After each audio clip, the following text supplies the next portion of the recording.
Perkenalkan, nama saya Alda Ryoguchi dari Gizi 2B, Universitas Singapura Bangsa Karawang. Di sini saya akan menjelaskan tentang pengaruh lama fermentasi terhadap kandungan susu kefir. Sebelum itu, saya akan menjelaskan susu sapi segar adalah susu yang kandungan alaminya belum berubah dan belum mengalami proses pengolahan apapun, memiliki kandungan gizi tinggi karena dalam susu sapi segar mengandung zat-zat makanan yang lengkap dan seimbang. Kandungan gizi yang tinggi pada susu merupakan media yang sangat sesuai dan disukai oleh mikroba untuk tumbuh dan berkembang. Mikroba dapat mencemari susu dalam waktu singkat, sehingga susu dapat menjadi tidak layak konsumsi bila tidak ditangani dengan benar. Fermentasi adalah salah satu cara untuk menghindari kerusakan susu sapi.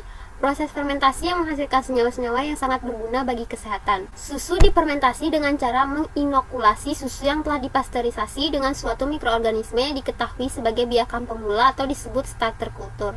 Salah satu sumber mikroorganisme yang dapat digunakan sebagai starter culture dalam proses fermentasi adalah kefir grains atau biasa disebut dengan biji kefir.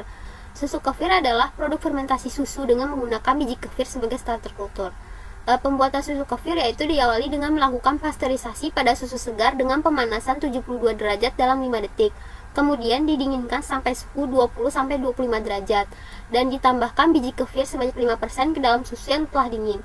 Biji kefir yang ditambahkan dalam 1 liter susu adalah 50-60 gram. Fermentasi susu dengan kefir grains dilakukan selama 18, 21, dan 24 jam dalam suhu 24 derajat. Setelah masa pemeraman, granula dipisahkan dari susu dengan saringan dan susu kefir dimasukkan ke dalam botol. Susu kefir disimpan dalam suhu 4 derajat sebelum dikonsumsi. Kemudian prosedur penelitian. Penelitian dilakukan untuk mengetahui adanya pengaruh lama fermentasi terhadap kandungan protein susu kefir. Perlakuan berupa lama fermentasi yang terdiri atas waktu fermentasi selama 12 jam, 24 jam, dan 36 jam. Teknik pengumpulan data yang digunakan untuk mengetahui kadar protein pada sampel yaitu menggunakan titrasi formol. Susu sapi yang telah mengalami fermentasi selama 12 jam, 24 jam, dan 36 jam serta kontrol masing-masing diambil 10 gram. Prosedur penelitiannya yang pertama menyiapkan 12 botol plastik yang telah disterilkan. Masing-masing botol telah diberi label sesuai dengan perlakuan yaitu 12 jam, 24 jam, dan 36 jam. Susu sapi segar sebanyak 6 liter dilakukan pasteurisasi dalam suhu 72 derajat selama 5 detik. Kemudian masing-masing botol plastik dimasukkan kefir grains sebagai starter sebanyak 5%. Bibit kefir yang dimasukkan dalam masing-masing botol sebanyak 10 gram.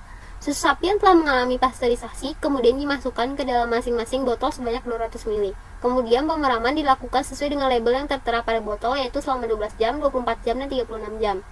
Setelah waktu fermentasi telah berlangsung selama waktu yang telah ditentukan, tiap botol diambil 10 ml susu kefir dengan dilakukan pengujian kadar protein. Proses pengambilan data dilakukan dengan teknik titrasi formol untuk mengetahui kadar protein dalam susu kefir. Kemudian saya akan menjelaskan hasil penelitian.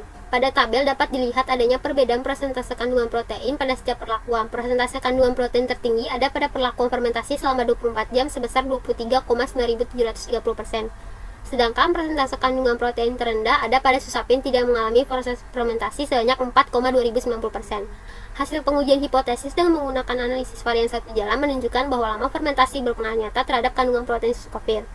Susu sapi yang difermentasi dengan kefir selama 24 jam menunjukkan kadar yang paling tinggi. Susu kefir yang difermentasi selama 24 jam adalah susu kefir yang terbaik. Kemudian fermentasi 12 jam, kandungan protein lebih rendah dibandingkan dengan fermentasi 24 jam, karena pada fermentasi 12 jam, bakteri dan kamir sedang pada fase adaptasi, sehingga pertumbuhan bakteri belum maksimal dan mengakibatkan jumlah bakteri yang terdapat pada susu fermentasi 12 jam lebih rendah. Kadar protein menurun pada susu kefir yang difermentasi selama 36 jam. Susu sapi yang tidak difermentasi menggunakan kefir grains memiliki kandungan protein paling rendah dan meningkat pada susu sapi yang telah diberi kefir grains dan difermentasi selama 12 jam dan mencapai titik maksimum pada 24 jam.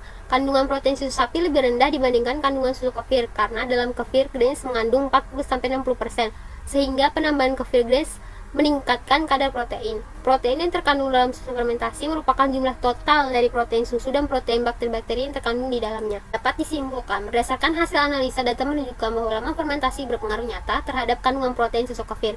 Susu sapi yang difermentasi dengan kefir grains sebagai starter culture selama 24 jam memiliki kadar protein tertinggi. Susu kefir yang difermentasi selama 24 jam adalah susu kefir yang terbaik. Kandungan protein terendah adalah pada susu sapi yang tidak mengalami proses fermentasi. Sekian dari saya, terima kasih telah menyaksikan.